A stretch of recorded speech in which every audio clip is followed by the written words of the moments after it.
한국인은 절대 이해 못할 세상에서 가장 이상한 우정이 있습니다. 바로 자신들을 50년간 지배했던 식민 지배국 일본을 사랑하는 대만입니다. 왜 대만은 우리와 달리 일본을 그리운 옛 친구라 부를까요? 이 기묘한 사랑 뒤에는 피로 쓰여진 잔혹한 배신의 역사가 숨어 있습니다. 오늘 그들이 일본을 택할 수밖에 없었던 진짜 이유를 공개합니다. 흔히 대만은 태생부터 친일이었다고 생각하지만 사실이 아닙니다. 1895년 청일전쟁에서 승리한 일본군이 대만에 상륙했을 때입니다. 대만인들은 무려 5개월 동안 목숨을 걸고 일본군에 저항했습니다. 하지만 그들은 깨달았습니다. 자신들의 조국 청나라가 이미 자신들을 버렸음을요. 버려진 섬에 들어온 일본은 이전의 지배자들과는 달랐습니다. 이전의 지배자들이 대만을 수탈의 대상으로만 봤다면 일본은 달랐죠. 일본은 대만을 자신들의 대륙 진출 요충지로 삼아 대대적으로 투자합니다. 철도를 놓고 항만을 닫고 수력 발전소를 지어 근대화를 시작했습니다. 가장 놀라운 건 교육이었습니다. 일본인과 대만인이 같은 교실에서 공부했죠. 문맹률이 급감하고 세상을 보는 눈이 트이자 대만인은 일본에 동화되기 시작합니다. 물론 일본은 대만인을 2등 시민으로 만들려는 속셈이었습니다. 하지만 당시 대만인들에겐 이것조차 문명적 혜택으로 느껴진 비극이 있었습니다. 그런데 진짜 반전은 1945년 일본이 패망한 직후 벌어집니다. 해방을 맞은 대만인들은 같은 민족인 국민당이 오기를 간절히 기다렸죠. 하지만 도착한 국민당군은 기대했던 해방군이 아닌 점령군이었습니다. 일본인이 남겨둔 공장과 재산을 몰수하고 대만인을 가혹하게 탄압했습니다. 물가는 폭등했고 전염병이 창궐하며 대만 사회는 아수라장이 되었습니다. 대만인들은 한탄했습니다. 개가간이 돼지가 왔다고 말이죠. 이 분노는 마침내 인류 역사의 비극으로 폭발하고 맙니다. 1947년 2월 28일 이른바 228사건의 시작이었습니다. 단순한 단속 과정에서 벌어진 폭행이 대만 전역의 민중봉기로 번졌죠. 국민당 정부는 계엄령을 선포하고 군대를 동원해 무차별 학살을 저지릅니다. 이 사건으로 목숨을 잃은 대만인만 최소 1만에서 2만 명에 달합니다. 지식인, 의사, 대학생 등 대만의 미래들이 소리 소문 없이 사라졌습니다.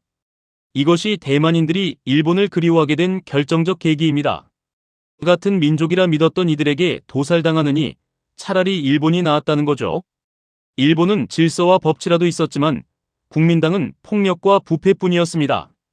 이후 대만은 38년간이나 이어지는 백색 공포의 시대로 접어듭니다. 말 한마디 잘못하면 수용소로 끌려가는 지옥 같은 삶이 이어졌죠. 이 억압 속에서 일본 통치기는 대만인들에게 낙원처럼 미화되었습니다. 자, 여기서 대만의 독특한 포용과 절도 정신을 봐야 합니다. 대만인들은 수많은 외부 세력의 지배를 받으며 살아남는 법을 터득했습니다. 그들은 적이라도 배울 점이 있다면 포용하고 자신들의 것으로 만들었죠. 일본의 정교한 첨단 공업 기술과 절도 있는 업무 태도를 흡수했습니다. 이것이 훗날 대만이 세계 최고의 반도체 강국이 되는 밑거름이 됩니다. 그렇다면 현재의 대만인들은 정말 일본을 사랑하기만 할까요? 아니요, 이제는 사랑이 아닌 전략적 동반자의 관계입니다. 중국의 위협 앞에서 일본은 대만의 가장 강력한 방패가 되어줍니다. 일본의 자본과 대만의 기술이 만나 전 세계 공급망을 지배하고 있죠. 대만 반도체 기업 TSMC가 일본의 거대 공장을 짓는 것도 같은 맥락입니다. 한국과 대만의 결정적 차이가 바로 여기에 있습니다. 한국은 일본과 정면으로 맞서 싸우며 독립을 쟁취한 정체성이 강하지만 대만은 지배 세력이 바뀔 때마다 더 나은 통치자를 선택해야 했습니다. 그래서 그들에게 일본은 악마가 아닌 상대적으로 괜찮은 선택지였던 겁니다. 하지만 대만 내부에서도 세대별로 시각 차이가 큽니다.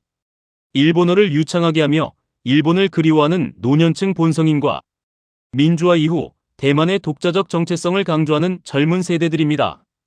젊은이들에게 일본은 그저 여행하기 좋은 예쁜 나라일 뿐이죠. 이제 대만인들은 자신들을 일본인도 중국인도 아닌 대만인이라 정의합니다. 그렇다면 여기서 우리가 배워야 할 인문학적 교훈은 뭘까요? 바로 류영하 교수가 강조한 포용의 힘입니다.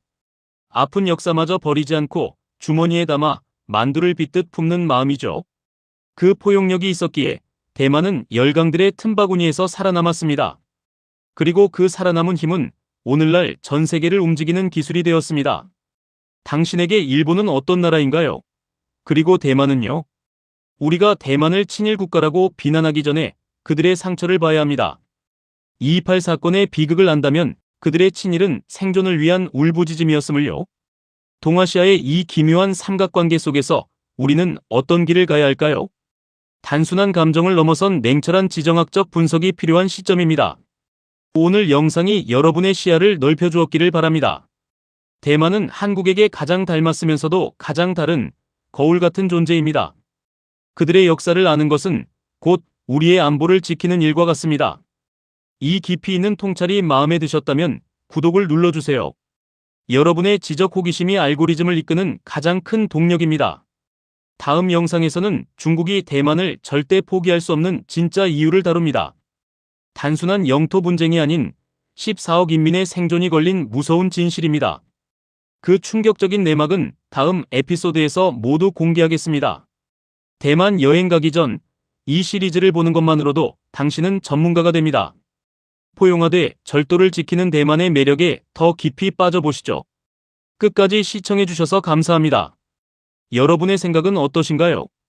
대만이 일본을 좋아하는 것에 대해 어떻게 생각하시는지 댓글로 남겨주세요. 베스트 댓글은 다음 영상 제작에 큰 참고가 됩니다.